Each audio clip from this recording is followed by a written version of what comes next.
Sem mim, você não pode fazer nada. João 15, verso 5. Vamos olhar para essa doutrina. Vemos aqui o motivo para a mais profunda humildade.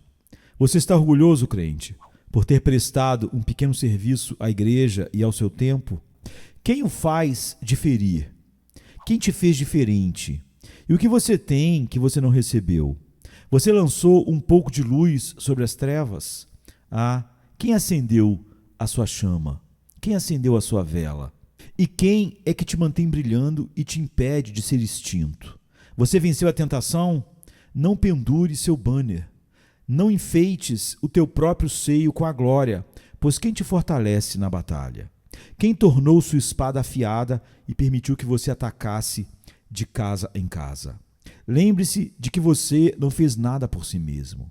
Se você é hoje um vaso para a honra, decorado e dourado, se agora você é um vaso precioso, cheio do mais doce perfume, lembre-se, você não se fez assim. Você é o barro e ele é o oleiro. Você pode ser um vaso para a honra, mas não um vaso para a sua própria honra. Você é um vaso para a honra daquele que o criou. Se você está entre os seus semelhantes, como os anjos estão entre os espíritos caídos, um escolhido distinto deles, lembre-se, não foi nenhuma bondade em você que o fez ser escolhido, nem foi nenhum dos seus próprios esforços, ou o seu próprio poder, que o ergueu do barro lamacento, e colocou seus pés sobre a rocha e estabeleceu seus passos. Tire a coroa de sua cabeça orgulhosa e deposite suas honras aos pés daquele que as deu a você. Venha com querubins e serafins e cubra o seu rosto e clame: não a nós, Senhor, não a nós, mas ao teu nome seja toda a glória para todo sempre. E quando você estiver assim curvado com humildade, esteja preparado para aprender outra lição, a saber, nunca mais depender de si mesmo. Se você tem algo a fazer, não saia para fazê-lo apoiado em um braço de carne, nem mesmo o seu. Primeiro, dobre os seus joelhos e peça poder àquele que te fortalece. E então você voltará do seu trabalho se regozijando. Mas se você for com sua própria força, você quebrará a relha do arado na rocha. Você semeará sua semente à beira do mar salgado sobre a areia estéril. E verá os acres nus nos anos que virão. Eles não lhe renderão nem mesmo uma única lâmina para alegrar seu coração. Confia no Senhor para sempre, porque no Senhor Jeová está a força eterna, diz o salmista. Mas essa força não está disponível para você enquanto você repousar em qualquer força própria. Ele o ajudará se você for apenas um verme. Mas se você for forte em si mesmo, ele tirará seu próprio poder de você e fará com que você tropece e caia. E feliz será se você tropeçar para não se quebrar. Aprenda então a graça divina de depender diariamente de Deus e faça isso constantemente com a devida humildade. Meus irmãos e irmãs, gostaria de falar muito sinceramente aqui antes de me virar deste ponto, pois este é um vício comum a todos nós, desejar crescer independente. Temos um pequeno estoque de graça em mãos e pensamos que vamos gastar nosso dinheiro de bolso antes de irmos novamente para o tesouro do nosso Pai. Temos um pouco de fé, nosso Mestre nos honra com o gozo da sua presença e crescemos tanto que clamamos: minha montanha permanece firme, nunca serei movido. Sempre há um julgamento próximo quando pensamos assim. Não superamos nossas provações por meio da nossa jactância e não acendemos nossa própria fornalha com o combustível do nosso orgulho. Se fôssemos mais infantis, descansando mais simplesmente no poder do Espírito, não deveríamos ser muito mais felizes? Deus, nosso Pai, não esconde seu rosto, porque ver demais o seu rosto pode nos tornar exaltados acima da medida. Esse espinho não rasga nossa carne, porque de outra forma deitaríamos na cama da segurança carnal e dormiríamos o dia todo. Poderíamos estar sempre no topo da montanha se não tivéssemos cabeças tão tontas e pés tão escorregadios. Poderíamos sempre ter nossas bocas cheias de doçura, se não fosse o fato de sermos tão fracos que nem sempre podemos suportar essas coisas doces e devemos ter um gole de absinto para que possamos ser trazidos de volta novamente por um tônico amargo em um saudável estado da alma. Oro para que você procure deitar-se no chão diante do nosso Deus, se prostrar, pois cada centímetro que subimos mais alto do que isso é um centímetro alto demais. Não uma polegada em direção ao céu, mas uma polegada inclinada para o inferno. Cada grão de força própria que ganhamos é um grão de fraqueza, e cada partícula de autossuficiência é apenas uma nova partícula de veneno injetado em nossas veias. De toda a confiança em nós mesmos e toda a confiança carnal, bom Deus, nos livre. Sem mim, você não pode fazer nada. Sem mim, nada podeis fazer. Se isso é verdade para o santo, afirmamos que é igualmente, se não ainda mais forçosamente verdade, para o pecador. Em vez de fazer uma distinção aqui, como fiz sobre o primeiro título, deixe-me falar imediatamente à consciência. Ó pecador, o Filho de Deus que foi vivificado e renovado, regenerado, sente que sem Cristo nada pode fazer. Quanto mais isso deve ser verdade para você, pois você está absolutamente morto em ofensas e pecados. Quando o ramo está na videira e foi enxertado na oliveira boa, não pode então dar frutos bons sem o talo. Quanto menos, então, você pode esperar fazer alguma coisa, pois você nem mesmo está enxertado. Você pertence à azeitona selvagem. Como pode dar frutos? Se quando o rosto do cristão ficou branco, ele não pôde mantê-lo assim, quanto mais o etíope, como você mudará a cor da sua pele, ou o leopardo as suas manchas?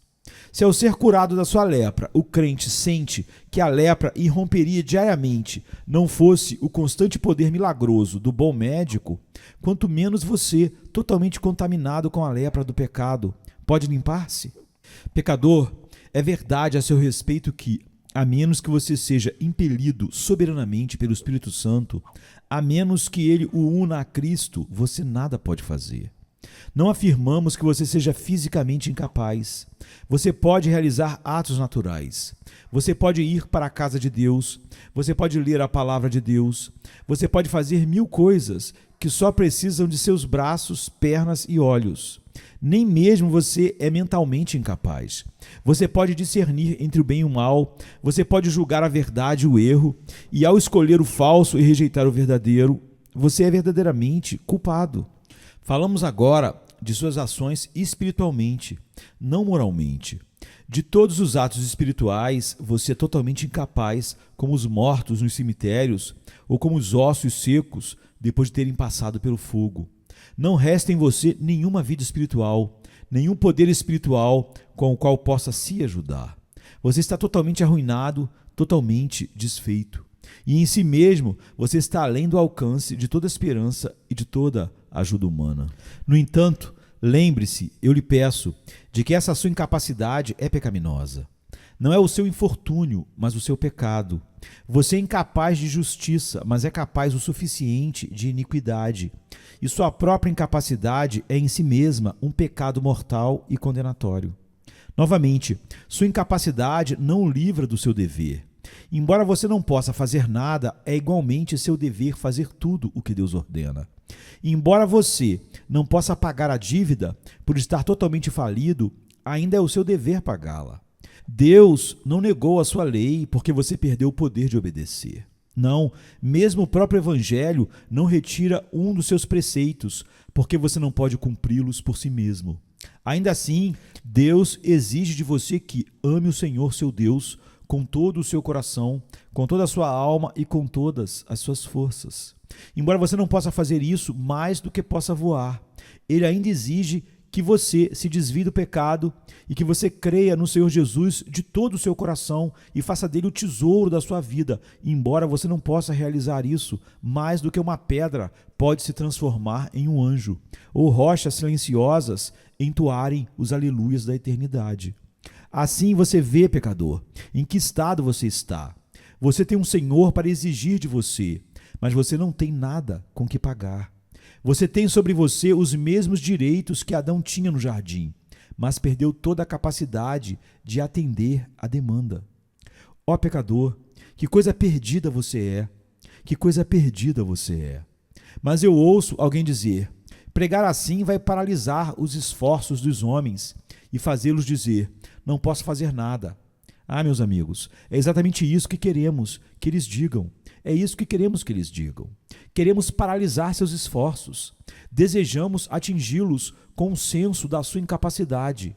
Não pense que eu negaria ou recuaria diante das consequências desta verdade de Deus sobre a consciência do pecador.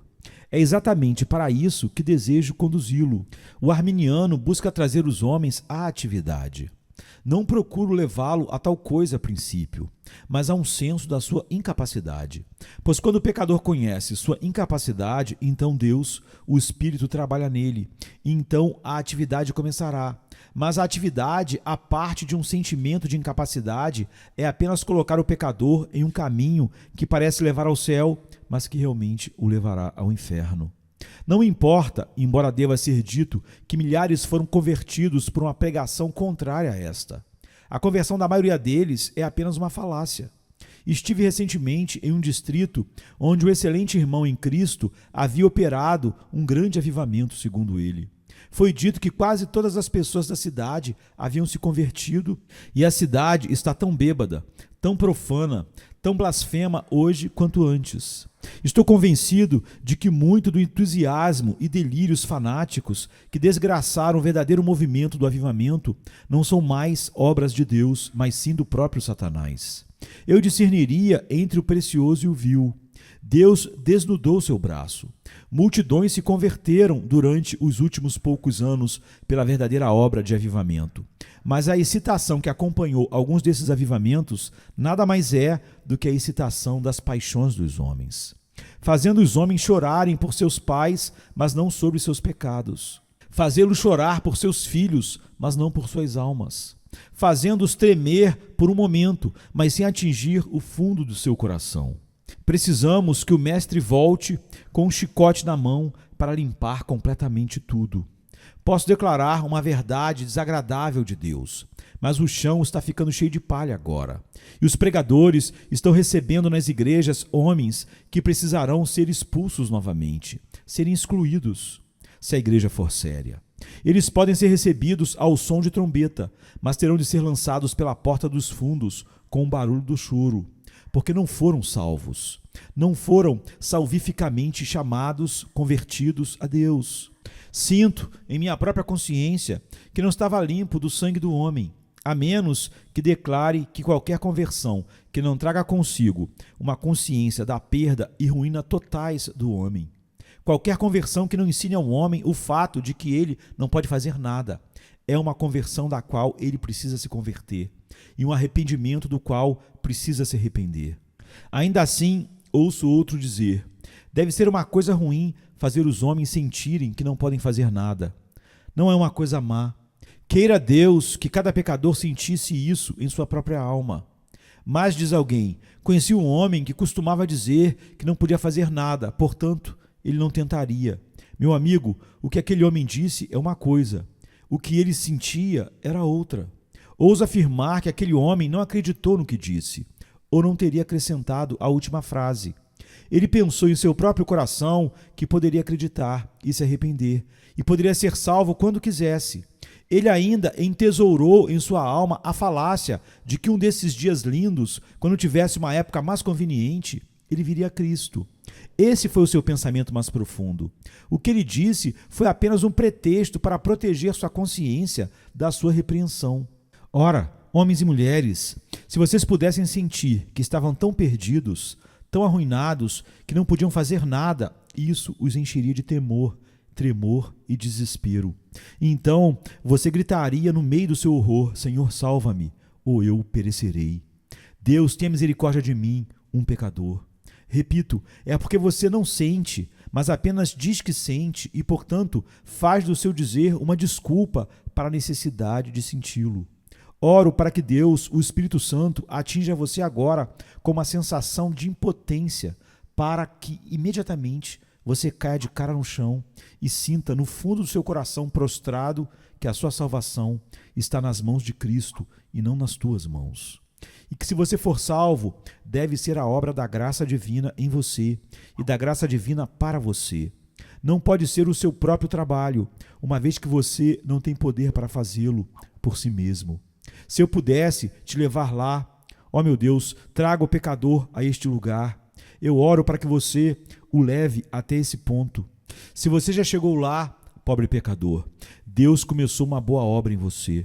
Eu digo a você, se você vier a conhecer esta verdade de Deus realmente, em seu próprio coração, Deus, o Espírito Santo, começou a salvá-lo. É a obra de suas próprias mãos e ele nunca irá embora antes de terminar. Não me entenda mal, se você simplesmente disser, não posso fazer nada. Qualquer homem pode dizer isso. Isso não é obra do Espírito. Mas se você sente que não pode fazer nada, então essa é a obra do Espírito. Essa doutrina não é muito desagradável. Muitos dos meus ouvintes não gostam disso. Talvez eles vão embora e digam, este é um discurso duro demais, quem pode suportá-lo? Não espero que o homem natural receba uma verdade espiritual de Deus. Se você recebeu, agradeço a Deus por isso. Aquele que te despoja, te vestirá. Aquele que o matou esta manhã, o vivificará. Aquele que o fez sentir que você nada pode fazer, lhe dará forças para fazer todas as coisas. Se você pudesse ver o fundo do seu próprio tesouro, que não há um centavo nele, o fundo do seu próprio cofre, se você pudesse sentir seu próprio vazio, tenho certeza de que logo veria a plenitude de Cristo e descobriria que Ele é capaz de salvar até o principal dos pecadores. Lembre-se, embora não possamos fazer nada, Ele pode fazer tudo. Ele pode fazer todas as coisas. Embora não possamos nem começar nem terminar, Ele é o alfa e o ômega, o princípio e o fim, o autor e o consumador da nossa fé. Sem mim, você não pode fazer nada. Sem mim, nada podes fazer. Irmãos e irmãs, às vezes ouço falar de homens chamados avivalistas e suponho que se imagina que haja algum poder neles ou sobre eles para criar um avivamento. Eu lamentaria usar o título para que não pensassem em assumir qualquer poder para mim mesmo. Eu sei também que as pessoas às vezes planejam ter um avivamento em um determinado momento, marcam até uma data, como se o Espírito de Deus estivesse à sua disposição, como se pudessem fazer o vento que sopra onde quer e quando quer, venha a obedecer às suas ordens e ao seu comando. Acho que tudo isso está começando do lado errado. Em vez disso, devemos realizar reuniões para oração, para confessar nossa incapacidade. Se começássemos sentindo que não poderíamos fazer nada, faríamos tudo. Mas quando começamos pensando que podemos fazer tudo, terminaremos sem fazer nada, apenas com homens falsamente convertidos. A igreja de hoje precisa cada vez mais que este fato seja impelido diretamente ao seu coração. Igreja de Deus, você é impotente. Você não tem força, não tem poder para converter uma única alma sem o Espírito de Deus agir soberanamente. Algum de vocês provou que isso é verdade em sua própria experiência? Talvez eu considere um pai que tem muitos filhos. Ele diz, há um dos meus filhos que me confunde completamente. Eu orei por ele, conversei com ele, procurei instruí-lo, mas só posso subir ao meu quarto e sentir de joelhos que, a menos que Deus o salve, aquele menino nunca será salvo. É bom que você sinta isso, pois agora você irá trabalhar da maneira certa, usando não suas próprias ferramentas, nem sua própria força, mas a força de Deus. E eu também posso subir ao púlpito sentindo que posso pregar, sim, com as línguas dos homens e dos anjos posso pregar, não eu sozinho, mas todos os meus irmãos no ministério. Podemos todos nós pregar com veemência, sinceramente, mas não haverá nenhum poder em nossa pregação para ganhar uma única alma, à parte daquele Espírito de Deus que sai com sua palavra soberanamente.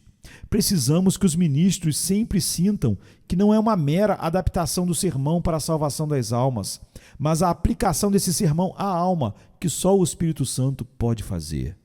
Não é o mero fato de sermos sinceros, mas o poder do Espírito indo com nosso fervor para vivificar o coração e despertar a consciência. Professores da escola dominical, vocês devem orar para entender isso. Não irá enervá-lo, não irá paralisá-lo, irá torná-lo forte. Pois quando somos fracos, então somos fortes. Você precisa sentir que não pode converter uma criança em sua classe mais do que pode criar um mundo. Que você não pode mudar um coração mais do que fazer um oceano brilhar. ou compelir o sólido granito e subir em fontes aquosas para o céu. Você sabe que isso está nas mãos de Deus, não nas tuas. Seu é usar os meios, mas Deus deve trabalhar soberanamente o resultado. Vá então, cada um de vocês, amados do seu Deus, para suas obras separadas, deixando de lado toda a sua própria confiança e dependendo simples, total e inteiramente de Deus. Eu acredito que haveria muito mais sendo feito e bem feito no mundo se alguns dos que tentam fazer o bem olhassem menos para o seu próprio poder carnal para fazê-lo. Quero dizer com isso, se eles tivessem menos poder aparente, eles teriam mais força. Há uma história contada por Toplady de um doutor Guise, um homem muito culto. Ele tinha o hábito de preparar seus sermões com muito cuidado e costumava lê-los com muita precisão. Ele fez isso por anos, mas nunca se soube que houvesse um pecador salvo sob o seu comando. Nunca foi uma maravilha. O pobre homem bom, pois era um homem zeloso e desejava fazer o bem. Estava um dia orando no púlpito, orando a Deus para que o tornasse um ministro útil.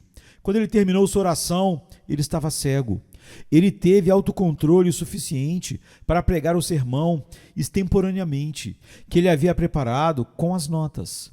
As pessoas não notaram sua cegueira, mas nunca ouviram um médico pregar um sermão como aquele antes. Houve profunda atenção, houve almas salvas. Ele encontrou o caminho do púlpito e começou a expressar sua profunda tristeza por ter perdido a visão, quando uma boa e velha senhora que estava presente disse, talvez um pouco indelicadamente, mas ainda com muita sinceridade, doutor, nós nunca ouvimos o senhor pregar assim antes. E se isso é o resultado de você ser cego, é uma pena que o senhor não tivesse ficado cego há 20 anos antes, porque o senhor fez mais bem hoje do que em 20 anos. Portanto, não sei se não seria bom se alguns dos nossos excelentes leitores de sermões ficassem cegos, se fossem compelidos a ser menos elaborados na preparação dos seus sermões, perder meia dúzia de palavras duras que sempre escrevem assim que as encontram e as usam como pedras no meio do sermão. Se quando ele subisse ao púlpito, embora condenados pelos críticos por falarem uma língua vulgar, eles pudessem falar de coisas comuns, como as pessoas pobres poderiam apreciar, se eles apenas fizessem isso, Deus estando com eles, a ausência de seus poderes mentais seria o meio de obter mais poder espiritual. E teríamos motivos para agradecer a Deus que o homem havia se tornado menos e que Deus realmente brilhou com maior esplendor. Afinal, o que são muitos homens eruditos senão vitrais para impedir a entrada da luz? Oh, se tivéssemos mais homens que fossem como o vidro plano da cabana do pobre homem, para deixar a luz de Deus brilhar através deles. Que a igreja sinta que seu poder não é o poder mental, mas o espiritual. Não por força nem por violência, mas pelo meu espírito, diz o Senhor dos Exércitos. Então, ele pode usar, a partir disso, todo o seu aprendizado, toda a sua educação e toda a sua eloquência. Ele também os usaria bem se sentisse que eram apenas suas armas nas mãos de Deus para derrubar fortalezas. Que Deus adicione sua bênção a cada um de nós, por amor de Jesus Cristo, porque sem Ele nada podemos fazer. Venha se cansado estás, e eu descanso darei.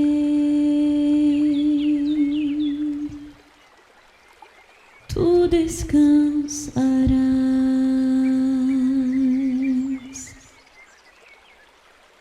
Venha a mim se não tens paz, e eu darei paz sem fim. Terás paz sem fim. O meu jugo é leve, o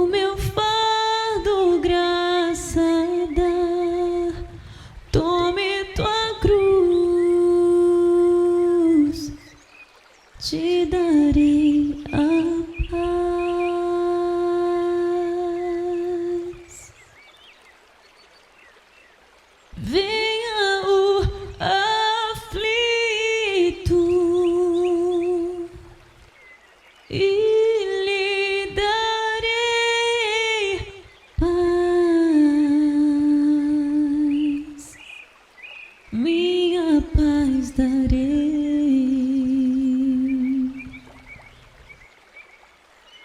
Vem